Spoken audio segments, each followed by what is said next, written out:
আলাইকুম রাহমাতুল্লাহ। আশা করি আল্লাহ পাকের অশেষ মেহেরবানিতে সবাই ভালো আছেন। কুল্লু নাফসিন জাইকাতুল মাউত। প্রত্যেক প্রাণীকে মৃত্যুর স্বাদ গ্রহণ করতে হবে।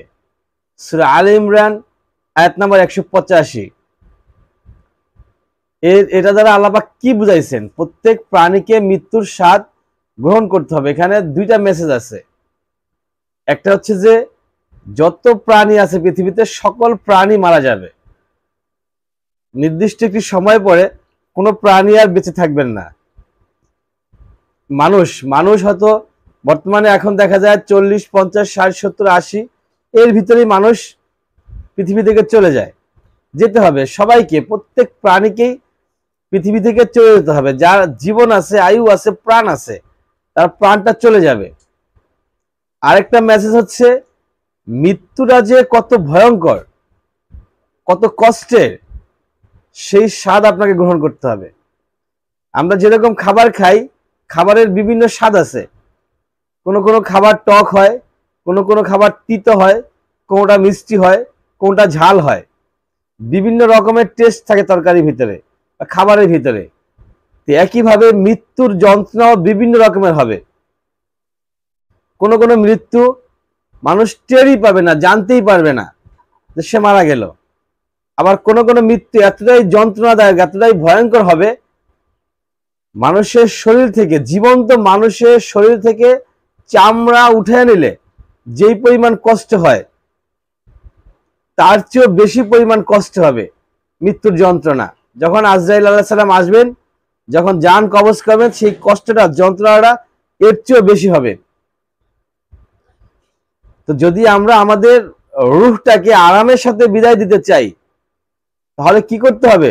রমজান চলতেছে, রোজা রাখতে হবে, নামাজ পড়তে হবে, আল্লাহর আইন কানুন মেনে চলতে হবে।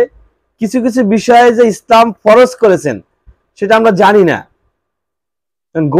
গরিব অসহায় মানুষের হক রয়েছেন পয়সাওয়ালা, ধন সম্পদওয়ালা মানুষের প্রতি, মানুষের ভিতরে, সেটা আমরা জানি না। পাশের বাড়ির লোক তারা হকদার, সম্পদওয়ালা ব্যক্তির কাছ থেকে তারা হকদার, সেটা আমরা অনেকে জানি না। ভালো খাবার আমরা নিজেরা খেতে হলে পাশের বাড়ির লোককে ভালো খাবার দিতে হবে। ভালো পোশাক পরলে তাদেরকে ভালো পোশাক দিতে হবে। ভালোভাবে চলাফেরা করলেও তাদেরকেও ভালোভাবে চলাফেরা করাইতে হবে। একই গ্রামে, একই মহল্লায়, একই এলাকায়, একই শহরে একজনের পাঁচতলার মালিক, আরেকজনের ভাড়াটিয়া। সে ঠিকমতো ভাড়াও আদায় করতে পারে না, দিতে পারে না, ঠিকমতো খেতেও পারে না। এই জিনিসগুলো আল্লাহ অ্যাকসেপ্ট করবেন না। সবাইকে সমান তালে এগিয়ে যেতে হবে। অর্থাৎ আপনি পয়সাওয়ালা ধনী ব্যক্তি, যে গরিব আছে তাকে আপনার সঙ্গে টাইনা উঠে আনতে হবে। তার পয়সার অভাব, তাকে পয়সা দেন। তার খাবারের অভাব, তাকে খাবার দেন।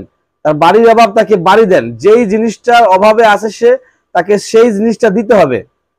এটা ইসলাম এ ধরনের রুলস তৈরি করেছে, আইন তৈরি করেছে, সেটা আমরা জানি না। আমরা মনে করি আমি উপার্জন করছি শুধু আমার ভোগের জন্য, আমি সম্পদ কামাইছি শুধু আমার ভোগের জন্য, আমি ধন দৌলত বাড়ি গাড়ি সবকিছু করলাম আমার জন্য, আমার পরিবারের জন্য, আমার সন্তান সম্পত্তির জন্য। কিন্তু না, এগুলা আশেপাশের 40 ঘর প্রতিবেশী বলতে 40, আশেপাশে চতুর্দিকে 40টা ঘরকে প্রতিবেশী বলা হয়। এই প্রত্যেক প্রতিবেশী হক আছে আমার উপরে। আমি যদি ওই প্রতিবেশী হক আদায় করতে না পারি, কাল কিয়ামতের ময়দানে সেই প্রতিবেশী যদি আমার বিরুদ্ধে দাঁড়ায়, আমার আর সুযোগ থাকবে না। অতএব এই যে মৃত্যুর কথা বলেছিলাম, সেই মৃত্যু হওয়ার আগেই প্রতিবেশীর সকল হক তাকে দিয়ে দিতে হবে। আর আমরা উল্টো আরো প্রতিবেশীর জমি দখল করে নেই, তাকে মাইরা ধুইরা তার জিনিসগুলো আমরা কাইরা নেই। এগুলা কখনোই করা যাবে না। যদি আমরা মৃত্যুর পরের জীবনটাকে আনন্দময় করতে চাই, সুখী করতে চাই। ও আখির দাওয়ানা আলহামদুলিল্লাহি রাব্বিল আলামিন।